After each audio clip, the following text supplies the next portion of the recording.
Hi, I'm J.M. Kenny. Oh, I thought you were going to point. No, I'm going to point. And I'm Vinny DGulio, and this is the Break It Down show. Yeah, I got a couple cool dudes here who've done a lot of cool stuff. I wanted to tell. Not this, though. Not this. We are not cool at all. Swinging and on the tightrope, doing stuff live on remote. Vinny, I wanted to tell you, I started a lot of my career in a video store too. I used to work at Tower Video in Sacramento, the home of Tower Records and video and books and all that. And a lot of people came up and learned this business, this entertainment business, all of this in video stores, in record stores. And by the way, Russ Solomon was a legend. Yeah. Who owned it. And I love the buyers. I love doing work with them. The only thing Tower Records couldn't do a very good job selling is children's product because moms weren't shopping at Tower Records. Yeah. So we had to put the pressure on the grocery stores. But anyway, it's great. We both started in home video. Yeah. And another friend of mine is going to be on the show coming up pretty soon. He worked with me at Tower Records, and he went on and he became basically the guy that Black Axe went to. He's a black guy. They went to make their music videos in the 90s. Oh, wow. But he had learned from Russ how to do distribution. So he worked with me in the video store, and he's like, hey, I want to do something else. Like, we'll come in and learn distribution at the main warehouse in Sacramento. And so not only did he learn like the directing part and the producing part, but also like, I know how to sell your video. So not only are you going to have one, but we're going to sell it to all. So you got the full package, and you know how powerful that is when you're doing something like that. You bet. Yeah. That's that was the beauty of those days. We would, I don't want to say it's the Wild Wild West because that's what I'm saying it is now. Right. But I mean, we were borrowing from P&G. We were borrowing methods. Right. We're borrowing from the record guys, a lot of stuff from the record guys, and just trying to make the best we could out of this brand new product that everybody seemed to want. Yeah. You should also mention what P&G is. Procter & Gamble. We stole from all the regular, like you said, distribution of just home goods, just stealing from all of their methods and formed a way and what your returns are. And this is all boring stuff, but it was so fun because we were piecing it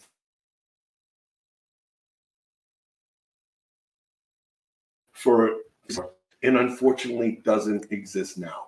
Yeah. It used to be that when you went to the video store right away, it was like $150 to buy, I don't know, a copy of it was going to be, or like Stir Crazy. And then someone, maybe you, said, why don't we sell this Jane Fonda exercise tape for $8 and put it right at point of sale and put it on a carousel? And so you're like thumbing through looking for something because we'd all seen the same videos because there were only so many of them. Right. Well, we that wasn't me, but I think Paramount started the low price. I think Right. Or maybe Warner. I think there's an argument. Purple Rain it was $29.95. Flashdance from Paramount was $29.95.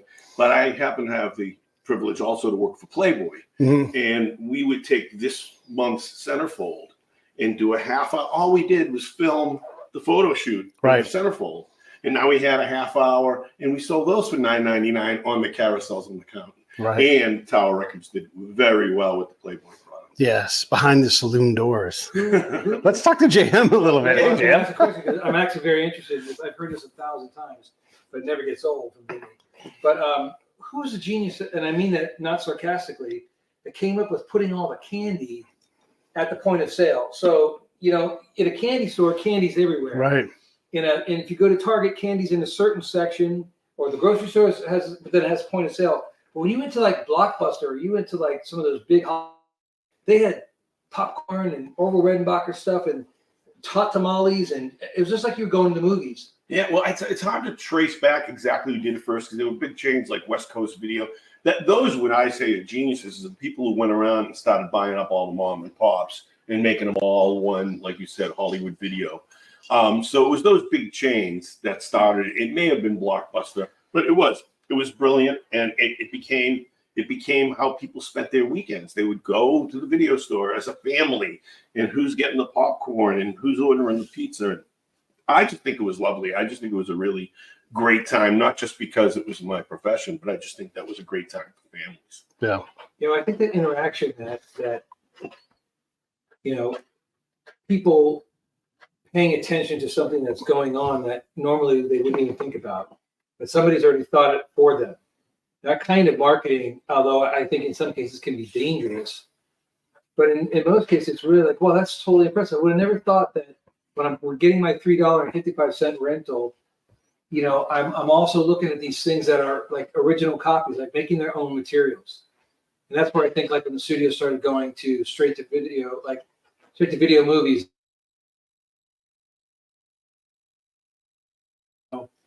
It wasn't always, if you're a filmmaker, it wasn't where you wanted your movie to go for first run. Right.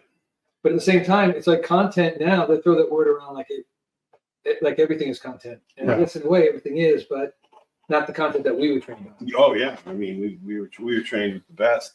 And the other thing is running the video stores. I never hired salespeople. I hired movie buffs and film students. Right. And I'd get them before the store opened, and I'd say the same thing every time. Listen, anybody who walks in the store cannot say they're just looking. This isn't a shoe store. Right. They're coming in here. They've always set aside 2 hours tonight to watch something. So don't let them leave empty-handed. Yeah. And you talk to them, and did you like that? Did you see this? Because it's very similar and it's awesome. And I used to love the referrals. That was a lot of fun, and everybody stayed on their game that way. And the customers were happy because we usually recommended stuff that was right, bullseye in their taste. Go ahead. I was going to say, well, very interestingly enough, to me, the mom and pop movie store, video rental store, was akin to the mom and pop record store. Yeah, sure. And I remember, as years have gone through, I used to make a ritual every Saturday and Sunday to go to Glendale, California. Not every Saturday and Sunday, every Saturday or Sunday. And there was a record CD exchange is what I think it was called on Brand Avenue. And the guy used to have nothing but used CDs, and he would sell these CDs. But you could trade with them, and I would sit there and just flick through like they do in the comic book store. Got it, need it, got it, or baseball cards. Mm-hmm. And what's interesting is the idea of that kind of permeated. So as I lost my train of thought. We used to go to Brand Street. Yeah, but it was like a pilgrimage. It was something you had to do and see what was new in use. No, it was bouncing off. Sorry, thank you for bringing me back. It was bouncing off that. We'll get to the Parkinson's later in the show, but it was bouncing. The idea that I lost it again. Again, Brand Mom and pop shop. Mom and pop. It was a destination for you. You had to go see what was new in used CDs. Well, and I can. So when you worked at Tower, you also had the record store co-located at the bookstore, and so people came in and they wanted us to curate, like, hey, what should I be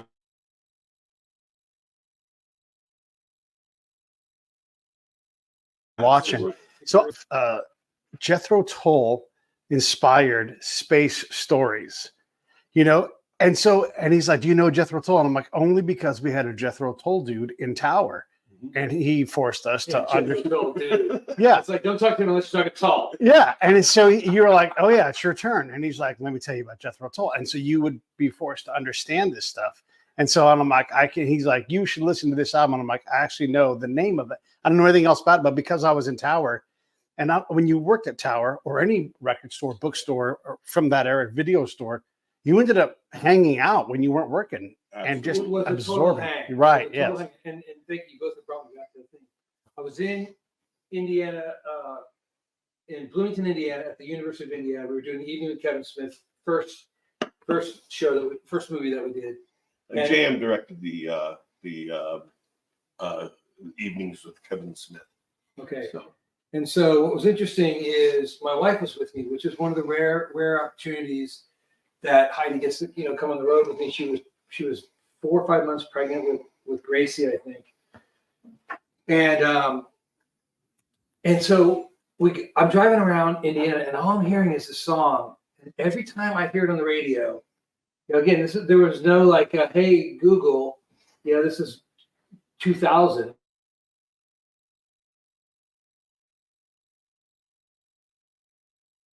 I'm going around, and I'm back going, that was so-and-so on, KBN, whatever it is in Bloomington. So I finally got so frustrated. I said, I go, Heidi, I want to get this song. I want to buy this song. I don't know who the artist is. And she goes, well, let's go to a record store. We go to this record store, and it's like, the guys, all the displays are written on cardboard. Yeah, CDs here with the arrow, it's like Empire Records. I mean, it's perfect. So there's an old guy, he's got like a bald here, and he's got like almost like me now, but more puffy white hair, and he goes, how you doing today? And I old guy, could have been 40 at the time. I mean, I don't know. And I said, man, I gotta be honest with you. I'm trying to find a song. Trying to find an artist who just wrote the song. It's on heavy rotation on all these. And he goes, can you sing a few bars? Yeah. And I went, sure. And I literally faked like I had a guitar, and I went, I work on a train. And he goes, Pete Yorn. And I was like, how did you know that? And he's like, right over there. And the dude got the sale because he went, Pete Yorn. He said 2 words. Yeah. It was lovely that type of energy. I happen to be a little older than you, and I'm a street date guy. They call it street date is when the album or whatever streets it comes out. Yeah. And I used to go down to my Craze record shop in Revere, Massachusetts. Used to go down to a Craze disc shop on a Tuesday because I knew it was going to be the new shipments. And as a result, I've got some original first pressings of some very big records. Right. Alice Cooper's School's Out is a desk. Oh. And you open the desk, and I still have it. And instead of a dust sleeve, it's a pair of panties around, and I still have it. And because you can only get it in first pressing. The record or the panties? The record and the panties, they're all still in my under the age. Wearing them, anything? I'm not wearing them or anything. No, not now. But yeah, I used to love to go down there that first day. That was a thrill. And you're right. And those guys who knew everything. I like to think I could carry myself in the video store with movies, but the music guys are the ones who used to just freak me out because you could say 2 words and they're going, oh, that. Yeah, but you said that's tall. And I think also to your point, the idea of that it became like in Northern California where I was growing up, it became it used to be called Bass Tickets. Yeah. Bay Area something service or whatever.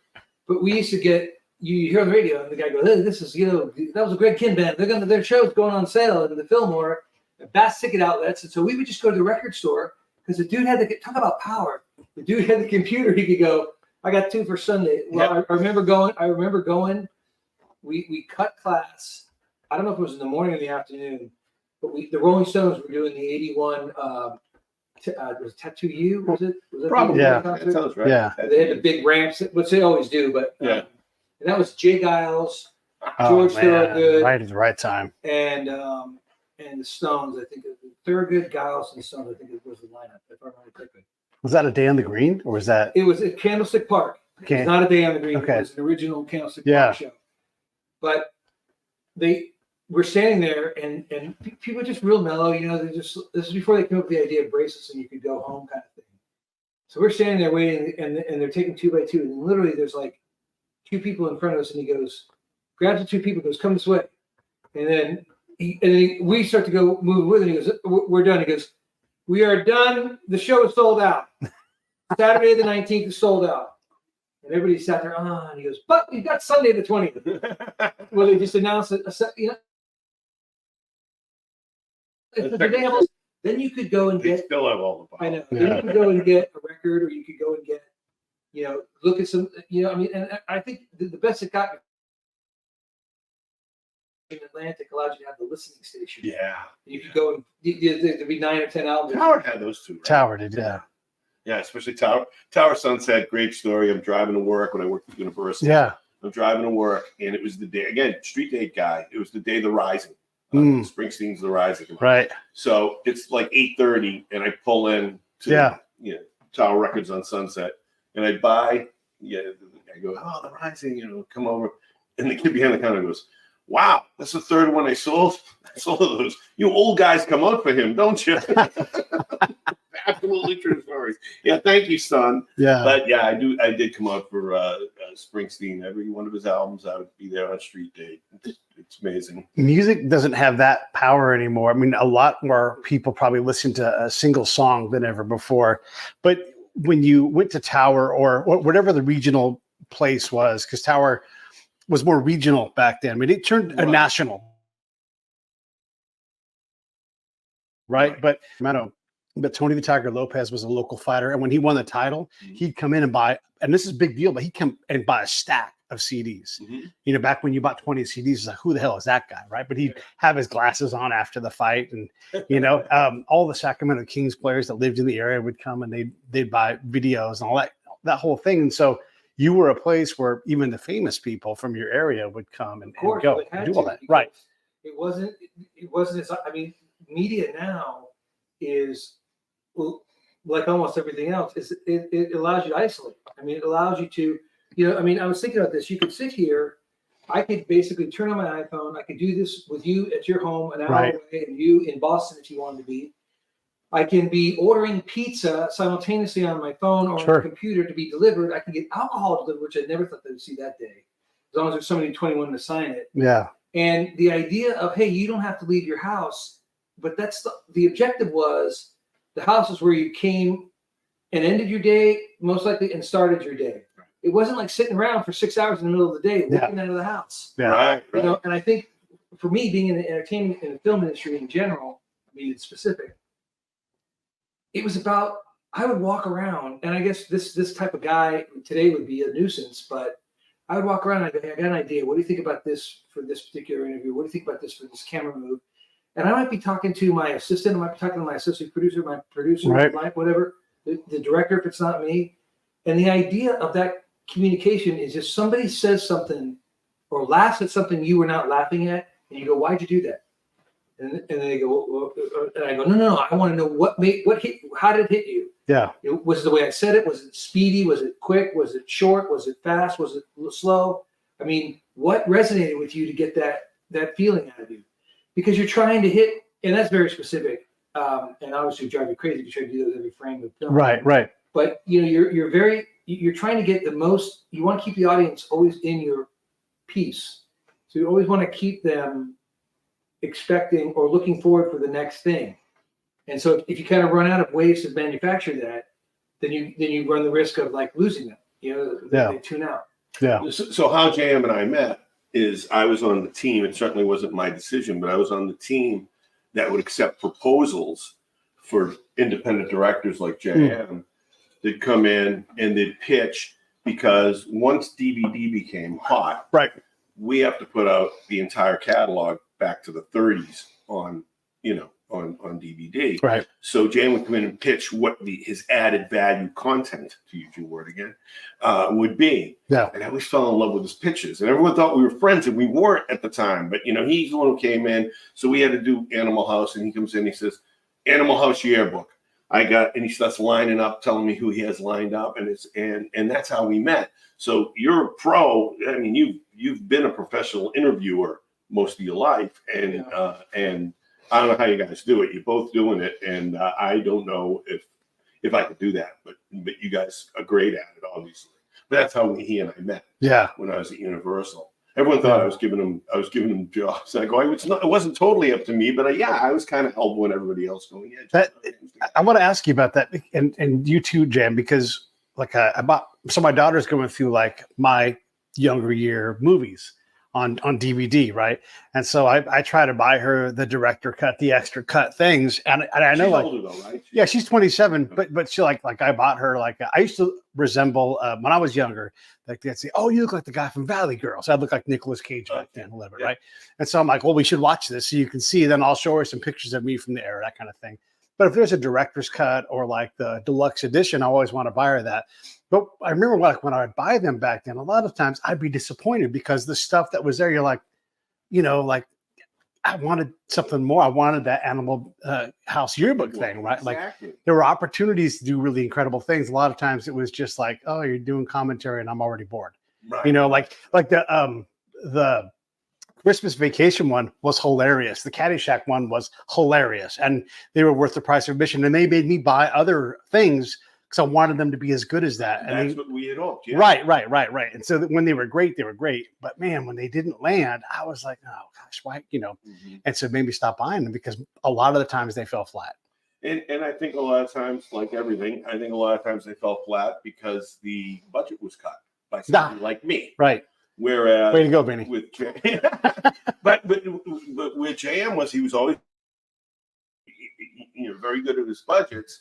And then we got a call that he needed an extra $8,000 or something, because what happens is, and it happened to him several times, the cast and the producers and everything start talking to each other about their interview at JM for the new disc. Right. And then all of a sudden, hey, Judy Belushi wants to talk.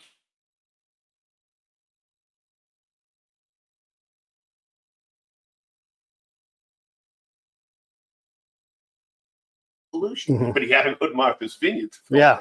So, but the ones where a studio would accept the budget and then decide, get cold feet, second thoughts, cut him down, cut a quarter of that out of there, and then he's screwed, because that's what he built his whole thing around the budget, and now you're taking some away, but you want the same quality. Well, it doesn't work in any area.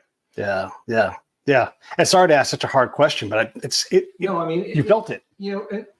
The funny thing is that the group of guys that I came up with, which is like a short list, like Laurent Bouzereau was a pioneer, Van Ling was a pioneer in this business, Charles Kislyak, and they were all great guys too. I worked with all of them. Sure. I mean, then there are younger guys like John Straley, Mike Brosnan, Jeff Lerner, guys that I worked with in a different phase. But it really was an owner-operated. Colleen Ben, who was responsible for hiring most of us for Universal Signature Collections, said, I don't really hire companies; I really hire producers. Right. And we would piecemeal everything together, but there was none of this like uber hypersensitive security. I mean, we a lot of times worked with the three-quarter deck, three-quarter inch tape. Yeah. We were shooting beta SP or beta regular, and it was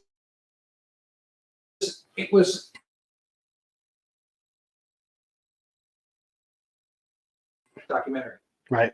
And I accordingly to the two budgets and say, this would be good for 30-minute budget, this would you get for 60-minute budget. And a lot of times it was the ability to go out and get that extra person that, could really make the piece go over the edge. Right. A perfect example, of course, was Willy Wonka and the Chocolate Factory, which we were just laughing about this, because most of these documentaries now you can find on Showtime if you on YouTube, you just keep typing it in, either by my name or by, Animal House the Yearbook or Willy Wonka's Pure Imagination. And so that it looks like that guy's got like 1 million hits. It's like he produced it. I'm like, dude, well, at least my name's on the back end of it, so he didn't completely like snip it off and make it like, dude, come to my website, check out my right. But bitter, a tad. But what's interesting is I remember sitting, Mel Stewart was the director of Willy Wonka and the Chocolate Factory. And I remember sitting out in front of his office in like West LA. I was early, the camera crew wasn't even there yet. And I was just sitting in the car, and I had done the interview with David Seltzer, who was the writer, who didn't get credit for it, but he also wrote The Omen, I believe was the first. He wrote the first Omen. I'm not sure. Let me know if I'm bumping the mic. No, you're good. But what was interesting is I'm sitting in my car, and I had said this. I said, no, we've tried almost every angle, with the exception of, starting to go to you guys, because publicity and agents and all that management company just shutting us down. He goes, I'm going to give you his number. Call him. I know he's at the home. A little like 3x5 index card. I think I kept it because it said Gene Wilder had his home phone number. Yeah. And I figured I got to find a time. He's 3 hours ahead. And I was sitting in front of Mel Stewart's waiting to do his interview for the documentary. And I called, and I got this like really like sweet, hello. And I said, hi, this is J.M. Kenny. I'm calling on behalf of Warner Brothers and the special edition DVD documentary for Willy Wonka. I'm sorry, can I speak with Gene Wilder? And he's like, yes. And I'm like, how are you, sir? And he's all good. He said, I'm in the middle of painting. And I went, oh, your house? And he goes, no, watercolor. Uh-huh. I was like, oh, okay. And so I kind of let him have my little pitch. And then he goes, Jan, with all due respect, why would I want to do this? What else is there to be said? And I said, well, Gene, to be honest with you, I'm going to do a really good documentary, but if you're in it, it'll be great. Yeah. And his pause. And it was the longest pause, and I was like, oh, that was my best shot. And all of a sudden he goes, can you be in Connecticut on Thursday? And that's when I go back to the studio and go, I'm going to need a bumped up, because the studio, I pitched the studio, Warner's on that one, a long time before it actually went into production. And I said, they said if you can get Gene Wilder or you can get the kids, we'll greenlight the project. Gene, the kids, and one in Oompa Loompa. Oh wow. So I mean, Rusty Goff, by the way, shouldn't call him one in Oompa Loompa. Yeah. Right. But it was just like they needed that pitch that made it separate than every other. Yeah. I would read the chat rooms and stuff. They'd say, "Oh, this is just one Universal just rehashing it again to buy it a third time. Warner Brothers the fourth time. That this is 25. They're going to have a third. Never again. Right. Yeah. And it's like, oh, what new are they putting on here? Oh, then I read topics like they would make these special like Animal House multiple like after I did the definitive documentary, and then they would say, well, thank God it's got J.M. Kenny's documentary on it, because people they started. There were a lot of websites in the beginning that started reviewing a lot of the work that all of us did, and they Bill Hunt is about the last guy to do it. If you ever want to go to a good website about DVD, it's called the Digital Bits, ITS. It's run by Bill Hunt, and he's probably going to be on our web on our podcast. Yeah. Okay. Yeah. When we our podcast, which I guess I can plug right here if you're cool with that. Yeah. Totally. It's called Why I Rise, which is about my story and journey through life with Parkinson's. Vinny is my cohort in crime, and we're going to do basically a show that is about Parkinson's, kind of what's going on in the world of Parkinson's, what's going on in my world with Parkinson's. But we're also going to tell our stories from 30 plus years in the entertainment industry. So Bill will be one of the guys that comes on, because he is just knows everything from Blu-ray to high def to like. He knew all the way back to Laserdisc. And he was just like he was a guy that like would go to Dave's Laser. I don't know if you went to Dave's Laser or what was the other one in West Hollywood? Laser Bandit, I don't. Laser Blazer Laser was in like Olympic and Pico area. Okay. Pico and Sepulveda area. But Anyway. They say you really make it is if they parody you on Saturday Night Live. Well, they did a parody. I'm calling Jam like 1 o'clock in the morning. Yeah. They're doing a parody of JM's Charlie Willy Wonka and the Chocolate Factory. Because Pure Imagination.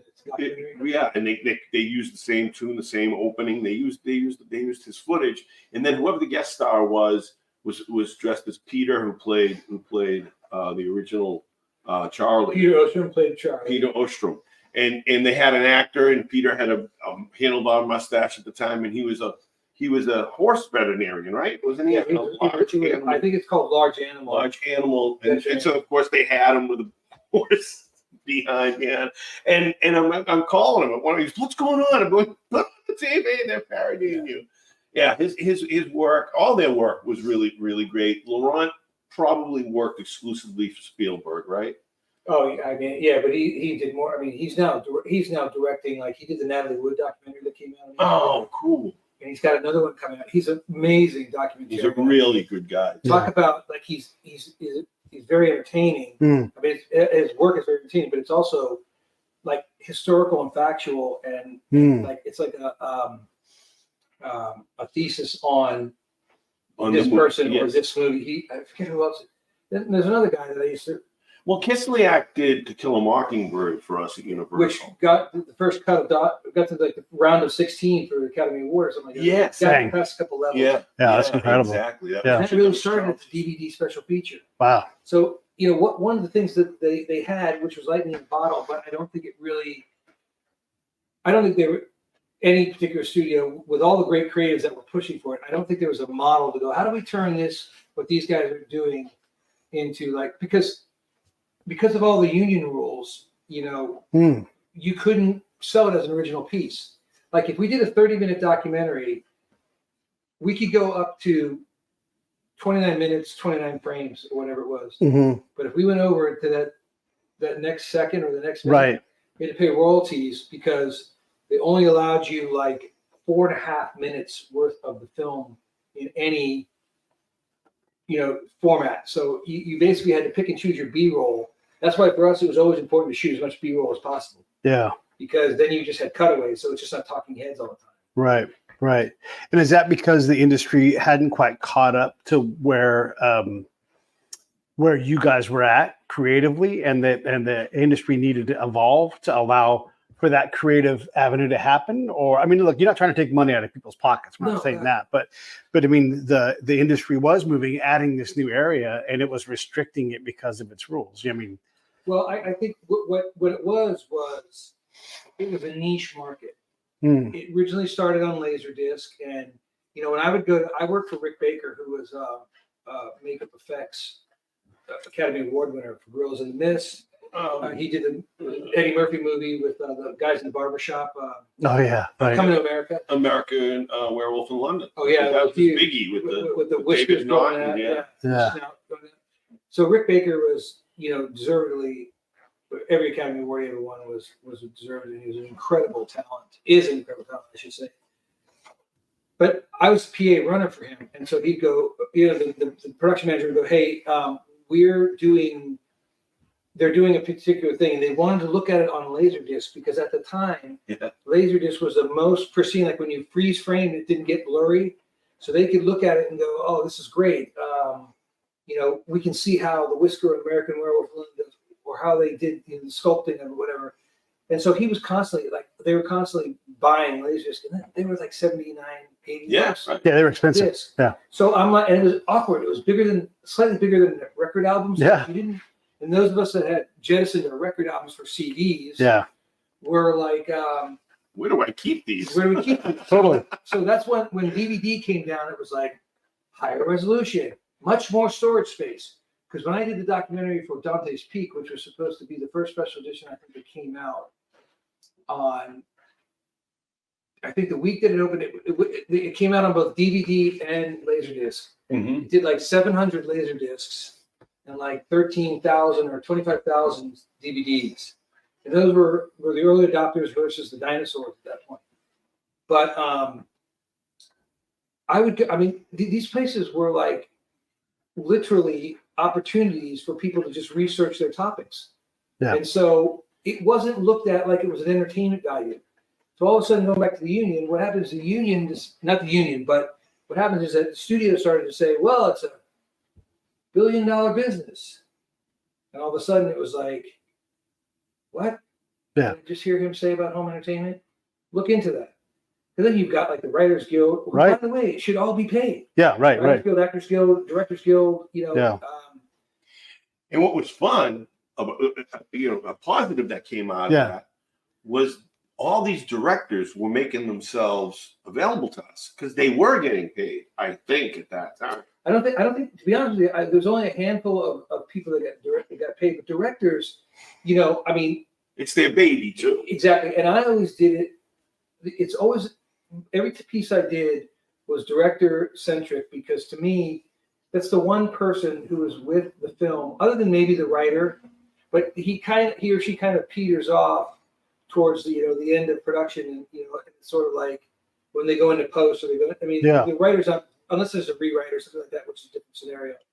But the director seems to be there from the day that they sign on to the day that the movie releases. And so I always looked at it as an homage to the film and its director. Yeah. And when we started, we were doing like the classic catalog, like what did you To Kill a Mockingbird. To Kill a Mockingbird. It doesn't get much better than that. All the monster movies. All the monster movies. The Universal monster movies from the 30s. Bride of Frankenstein. Yeah. All that. So we had those were tough because you had to go back and try to find unseen footage. It was those were a little difficult for guys like JM. Yeah. But don't you recall the directors being extremely available? I mean, I share a story with director's name, but love the guy. He's so cool. John Abnett. He directed Fried Green Tomatoes, a movie that I love. I just love the whole premise, and the actresses are phenomenal in it. And everybody's great.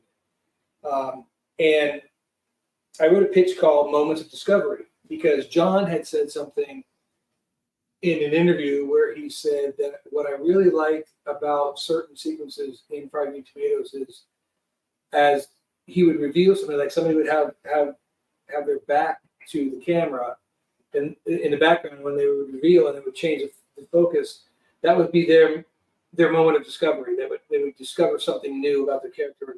He put it way more eloquently than I have. But he was like, "Hey, come to my office on Thursday. Let's talk about where you are." And I was like, "Okay." And so I'd never really had this. I mean, Landis was hands on. He would call me, or his sister said, "Jam, I got John for you real quick," and they'd be like, "Hey, how's it going on this stuff?" And that was great. He goes, "Where are you?" And I'm like, "I'm in New York." He goes, "What are you doing in New York?" I said, "I'm doing Animal House interviews as well as." And he goes, "Well, that's right. I guess you're doing Blues Brothers and Animal House." Okay, see you later. Good luck. You know, need me to call anybody? Need me to, they would say that, like, "Need me to call anybody?" And it was just like that. He said, "How's it going?" I said, "Well, here's who I've got so far." Right. We've talked about these topics loosely. I said, your interview is going to encompass everything and wrap it around and bring it home and start it up and all that stuff. And he said, "Have you got? When are we getting Stu and Lou?" And I said, "We're going to be in New York for this." I would just share with him the information, which probably to the studio's demise is like, "Hey, who's this little documentary marketing, guy that's in there weaseling with all the directors?" No, I don't think so. I mean, obviously, we all have our egos at the studio side, including me. But when you scored a director, that was a score for us. Right. I mean, yeah. and there was never once that I ever represented, unless it was my own company. Yeah. They never represented myself because my company was named differently than the studios, and I didn't have a universal business card or a universal whatever. I mean, back in the day, you said you had a universal pass. Yeah. Because I was there so much, because I was predominantly doing 100% of my work was Universal. Then I clicked to Warner Brothers and went to Sony, where I was doing all three at the same time. And Avnet says to me, "Okay, so that," he goes, and you're going to do Jordan's interview, which is his partner, Avnet Kerner at the time, and Jordan was the producer on the show. And I said, "Yep." And he said, "So where are we with Kathy?" And he's talking about Kathy Bates. And I said, "I think the well might have run dry." He goes, "What do you mean?" And meanwhile, he's got, like, somebody's bringing him a thing of popcorn or whatever, and he's like, "Have some popcorn." And he's like, "I want to show you the scene in my new movie. Get your take on it." I'm like, wow. That was actually amazing. I did not know how to handle that, because he was like, Kevin Smith did that for me once, and it was a little bit different, but he was just like, John was like, show me the stuff, and he's like, "Hey, have some popcorn." I always had a popcorn when I watch a movie. I'm like, okay. But it was just like a scene. It wasn't like, the whole thing. But we talked about my thing, and he basically goes, "Well, hang on a second." And whatever his assistant's name was, "Can you get me Kathy Bates on the phone, please?" So that goes right to the house or the cell phone or whatever it was. It doesn't go to the publicist or the agent. Yeah. And I had no control over that. I mean, I'm grateful for it because he got her, and she's Kathy Bates. Right. Enough said. But the idea that that he picked up the phone, like, right, and she goes, "John, I got Kathy on 4." And speaker goes, "Hey, how you doing, Kathy?" And she's like, "Great, John, what's up?" He's like, "I got this great young man sitting in front of me, and he's doing a documentary on fried green tomatoes." She goes, "Uh-huh." And he goes, and apparently, like, she hadn't even really heard about it. Wow. So, that happened. That happened a lot. And that's what I was saying earlier, that other cast members or other parts of the production team would talk. And this happened to him several times in his career. Yeah. I mean, look, I understand everybody has a job to do, and the job is very specific. And if your job is to make sure that your client is protected and not, like, having some badgered, having just some crazy person record this interview and then chop it up and make you look like Frankenstein. You know what I mean? Yeah. Make it look like you said this when you never said that. Right. So they want to be protective of everything, and I respect all that. I mean, I had a great working relationship with, I believe, every one of my clients. Right. There were sometimes we bumped elbows, creatively speaking, but for the most part, all of it was all healthy and good. But, Avnet got her. He said, she goes, "Well, Jan, can you be at my house at 4 on Thursday?" And I was like, "Sure." And we just get a crew like that, and we just go over there, and, it was a little bit bigger than your setup here for today. Right. But, I mean, it was amazing. We do these half an hour, 45-minute interviews. It was great to go back and look at a film that had been out for a while. It's a little harder to look retrospectively at a film that's your stuff is day and date when the thing hits the street. Yeah. Like Dante's. But being able to go back at something that's been out for a while. And it's kind of fun because a lot of times the actors who were asked to participate were excited because that was a great memory for them. Yeah. And it was also possibly a movie that boosted their career. So they have a soft spot in their heart for it. Yeah. So it was a lot of fun. We had a lot of fun doing our jobs. Yeah. Which, I feel very blessed that happened to us. There's, for people who don't do this sort of thing for a living, or they're adjacent to this living, there's a lot of implied fear. I always say, like, I don't borrow the no. Like, they can say no to me, that's fine, or they can ignore me. We're already in that situation now, but I'm not going to assume that Celine Dion is going to say no. I'm going to ask, and she can say no. Well, and if you don't ask, you don't get. yeah, you don't ask, you don't get. And like you said, it might be like, these things tend to work in a way where, like, you know what? It's funny you should ask. Mm-hmm. I've been thinking about how much I loved that moment in my life. Just the other day, I was thinking about that, and you happened to call. I'm going to say yes. And then you're like, of course. Yes. Of course. All the time that happens. And then, of course, you want to make them look good. Right. Yes. They're excited now. Right. Yeah. It was really. Well, here's the reverse of this, and I don't remember her name, but she was amazing. I did, which is the actual. I was nominated for, I think, 9 awards in the video premiere, which lasted like a DVD premiere awards, which was a legitimate thing. It was a DVD premiere magazine. DVD was huge. Yeah. Like a $5 billion business. It was huge. Was floating around it. And they had these award shows. And I remember I won for MASH, Enlisted, the making of MASH was what I think the title was. The movie or the show? The show. No, the movie. The movie, The movie. And so I did this documentary, and I literally cobbled everybody together. I mean, it would be like if I was doing an interview with somebody else, and I could get this actor, they could line the actor up to come over on the same day.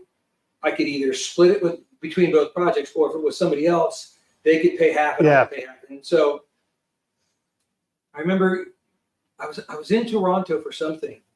And I remember I got my phone ring, and it was the girl from Donald Sutherland's publicity department. Yeah. And she goes, "Hi, is this J.M. Kenny?" And I said, "It is." And she goes, "Hi, I'm so." I said, "Oh my God, how are you?" So Yeah. She goes, "What are you doing?" I said, "I'm in Toronto." She said, "What are you doing in Toronto?" I said, "I'm working behind the scenes on a show." And she said, "Well, do you have a few minutes?" I said, "Absolutely."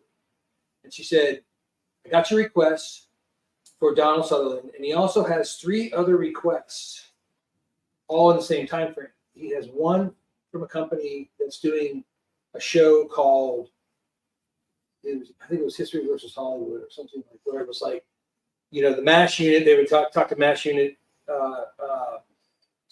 nurses and stuff. or if it was, like the Aaron Brockovich story, they would talk to the real Aaron Brockovich. So she said, "Listen, I don't know about this History versus Hollywood, and the other one is for Clint Eastwood's, like, I don't know, 80th birthday or something." Okay. It was the American. We asked this the last time we were together. What's the American something on PBS? American Standards. American Master. American Masters. American Yeah. Masters. Oh wow, that's a big deal. So they basically said, she said, out of all of them, I think the one that will be the last test of time is your documentary on the DVD for MASH. I said, "Wow, that's a compliment." She goes, "So I would like you to. I'm going to turn these people over to you, but I'm going to let them know that you're the point." And so the first guy that calls American Master, and he goes, "Look, dude, we'll be in and out. Just set your setup. My cameraman will come in with a film camera. We'll throw one light on them, or use your lights, use your setup. We'll interview them, and thank you very much." And then they were gone. And I think somebody from their thing sent me a little check, like a little $500 or whatever to offset the cost, hotel room and whatnot. Right. And then this other group came in, and they were I forget what their whole thing was, but it was like everybody wanted to do that, but she was so cool, and a lot of times we didn't get that respect. We were like, "Oh, you're the EPK DVD guy? Yeah, okay." Yeah. Just don't get in the way, okay? Just stand over there by cups, It's like, Yeah. But the idea is that to your point about people saying no, if you show up and you know what you're talking about and you answer the questions, they can see that you're legit. Yeah. We just want to make sure that people are legit, because they never know what's going to happen. And it was the same on our side. That's how Jan proved himself legit. I think one of my favorite moments is he came in and he was going to do Fast Times at Ridgemont High. Yeah. And he had his list, and he said, I don't think I can get Sean Penn. And everybody at the studio was going, "He'll never get Sean Penn." And he calls me, he goes, "Got Sean Penn." Yeah. Are you going to be kidding me? Yeah. It was a big victory, and he got Sean Penn. Right. And so it was just, again, I'm gushing about our own careers, but it was just such a great time, not only in our lives, but in the industry. And now I just feel like, people who never have experienced that, never. Yeah, I remember the record guys that I used to work with at MCA Records and stuff when the CDs came out. And then they started streaming. They go, nah, they're still going to go to the store. They're going to want to touch it. They want to hold it. And then there was a guy by the name of Mike Fitzgerald, great guy, passed away, unfortunately. And he said, kids that never did that, kids who never laid on their bed with a 12-inch record out and read along the lyrics, don't miss it. Yeah. There's also the same kids. I say the same thing, but to a different level. Is who knows about liner notes? Like liner notes is where you found information, or Tiger Beat magazine, or what Rolling Stone. There was no Google, and what's Steve Perry doing right now? It was like the worst part is that when you go there, there's 25 people with opinions on Steve Perry, and they're all wrong. That's why I feel badly for this generation, because they are being fed false information, unfortunately. There are also guys like there's a guy named Jeff Traeger who's worked all up and down California, and he broke acts. He broke songs. Okay. So Ike and Tina Turner, he used to live with Wilt Chamberlain.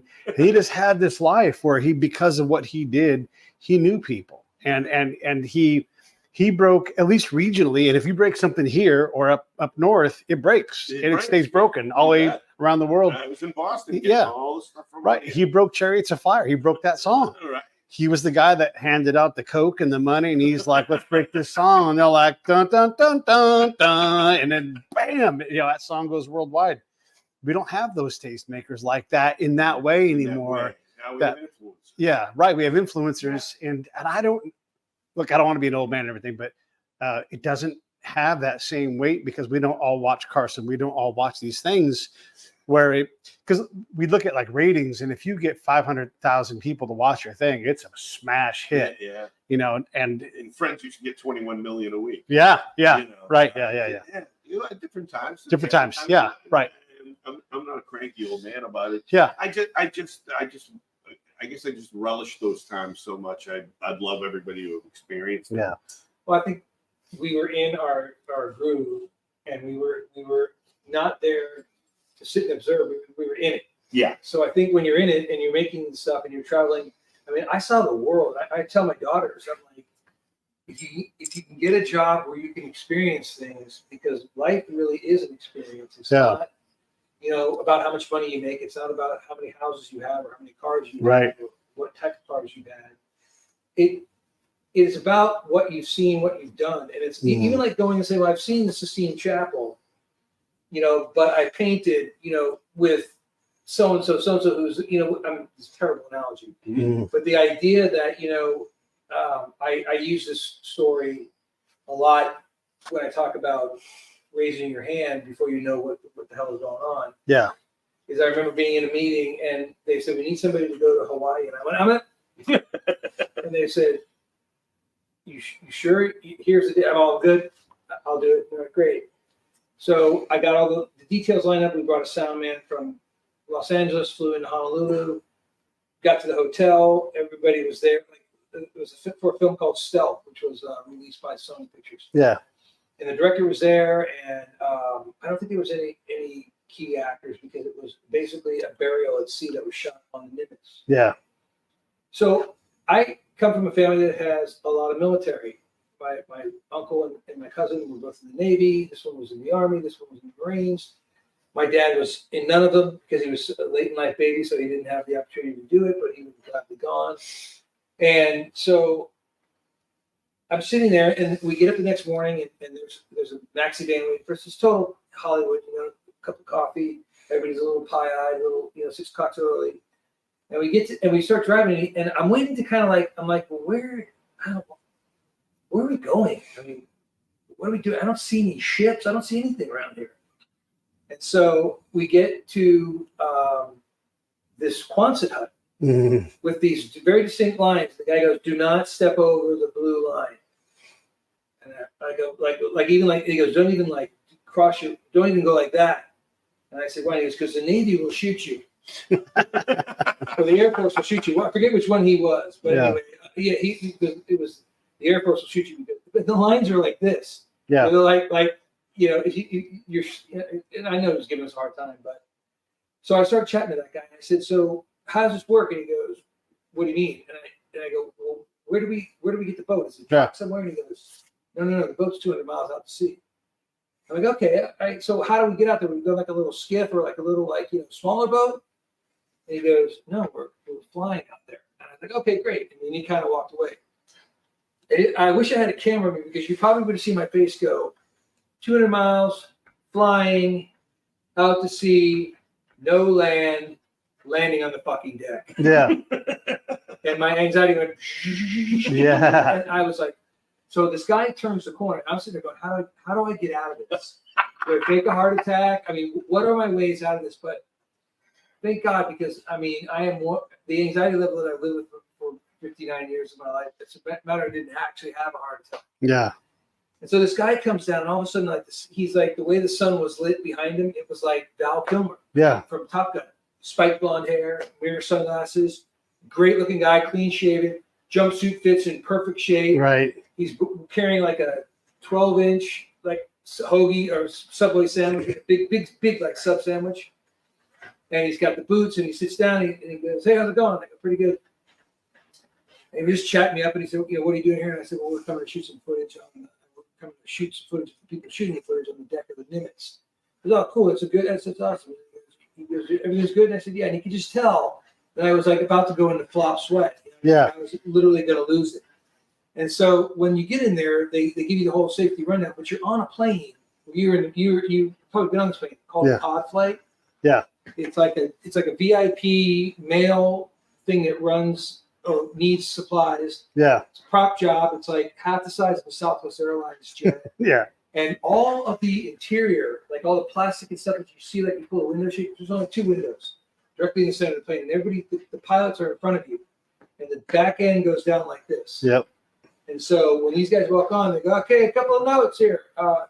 You got your cranial cap on, you got your deadening earphones, you got your goggles on." And he goes, when we go like this, it's going to be the signal to let you know we are landing on the ship. So he's like, and everybody's like, high five and shit. I'm just going, I'm fucking dead. I'm going to have a heart attack. I'm never going to make it. And so the plane takes off, and these guys are like this. They're like laying on the back of the thing. So I drank a 48-ounce thing of like Fiji water. Yeah.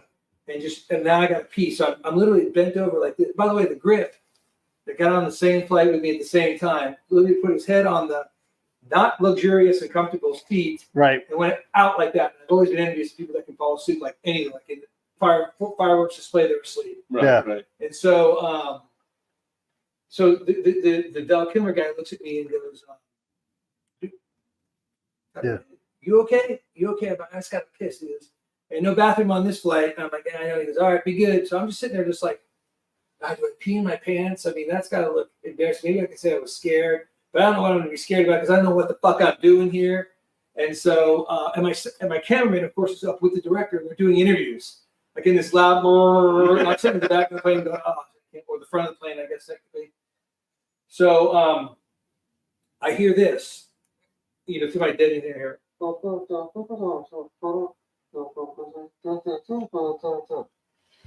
nobody moves. And all of a sudden, the guy taps me on the helmet, and he goes, "Hey, look at me. Look at me. The ship is this way. We're coming this way. We're going to have to go all the way around and come back in like this. You got that? You okay? It should be about 15 more minutes.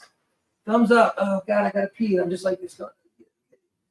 And all of a sudden, I hear this. And these guys hop up. They're like, "Oh, woo!" And he goes, "Man," he goes, "Look at me." And he goes, "Ship turn. We're going straight in like that." And I'm like, oh. So I'm like 5-point harness, and they tell you to like push with all your might back and crank that thing down. And then there was just like this moment where you're bracing. He's going, "Hey," trying to keep you from fucking going bananas. And the thing hits, and you catch that tail hook. Yeah. And all of the fluid in your body goes to because your body stops, but everything inside goes like this. And then you get out, and the hatch is coming down, and they're like, "Don't touch your luggage. Let's just get off the thing."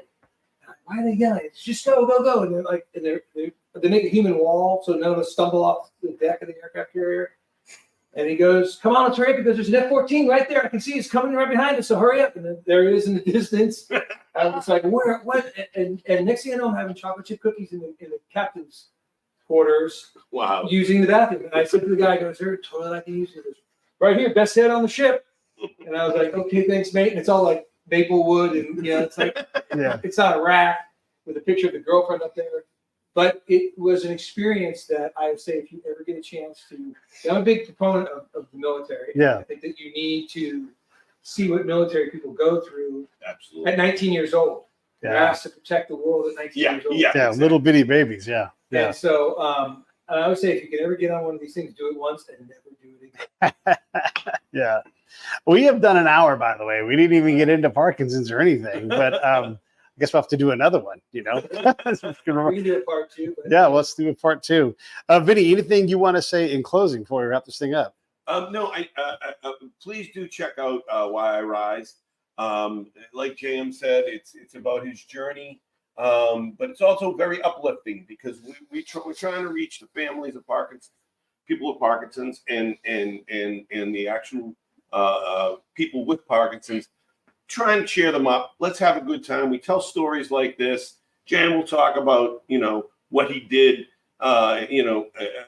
yesterday, and how he laughs at himself at some of his challenges. And it's just a really great way to spend a little bit of time and talking about the disease, but not being bummed out about it. And I just want to thank you, Peter. Oh, thanks, man. I think it's awesome that you came out here and wanted to talk to us. And thank you, and I hope we can do it again. We will. We will soon. Before you jump, did you hear? No, I'm giving you the last word. I just want to say again, thanks for taking the interest. I mean, we have this website out because we want people to realize that Parkinson's alone is an isolating disease. People do not like to come out. They feel their body doesn't work with them anymore. They don't like the way their facial expressions are, or their voice goes away. And a lot of times it just feels a lot easier to stay home than it is to go out and even take a walk. And so we're trying to challenge ourselves in trying to I may run a marathon. I'm talking about the training, about that, just to push myself, because what you hear a lot from people with Parkinson's, I can't do that anymore. And I am a firm believer that you don't focus on what you can't, you focus on what you can. And now I say that dangerously hypocritical, because I will have incredible days where, even though I say there's only good days and great days, I do need to practice what I preach. And my beautiful wife said to me, if you're going to talk the talk, you better walk the walk. Yeah. And so that's what we're trying to do, is to show you that, we just did a golf tournament. We'll probably have a video of that coming out soon. But it's Parkinson'sWellnessFund.org. I know Pete has been wonderful about showing it up. We work on donations. It's an incredible organization that helps the Parkinson's patient right now. If you need a ramp put in your house for a wheelchair, or you need a wheelchair, or you need a cane to walk with, or you want to get some boxing lessons or some physical therapy, you go to that organization. They ask you to fill out a very short form, and the only requirement is that you have Parkinson's. And you go there, and when they can get you set up, they will set you up. And it's just an amazing organization run by Russ and Amy. And Russ's dad is a person with Parkinson's, has been living strong for 20-some odd years. We just were with him. And, it's a tough thing to watch somebody whose mind is sharp, but their body is closing down.